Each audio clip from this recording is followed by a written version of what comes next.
So, ayan, this is take 3. Gosh, nagbablog ako, nakapost pala. So, ito na.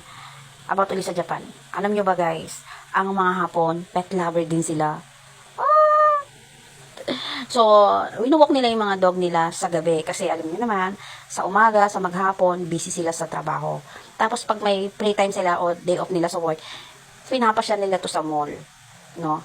At syempre, bawat ilalabas nila yung kanilang mga pets, yan, may dala silang mga, kagaya sa park, may dala silang pandakot, plastic, para sa mga poops, no? Disiplinado talaga. Not perfect owner of my Aspin, guys.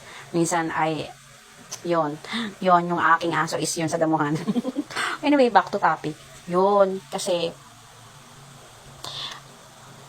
eto na, one time, nag-mall. Tapos nakita ko, ang daming mga Hapon, nadala nila yung kanilang mga dogs. May malaki, may maliit, may super laki, iba-ibang breed. Yung mga cute sizes, naka-stroller yan.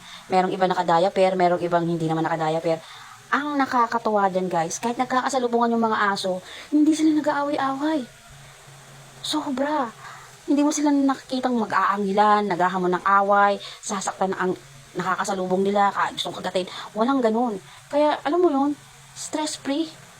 Walang pag-aalala kapag winuwalk nila yung dog nila kasi hindi pala away, B. So, yan. At hindi lang naman dog ang hilig nila.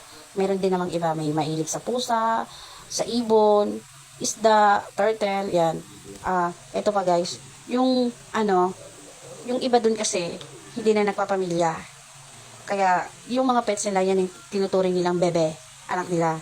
Yung iba naman, hindi na talaga binibiya ng anak. So, yun yung pinaka-bebe nila. Yun yung kanilang anak. So, yan. Nakakatawa, diba?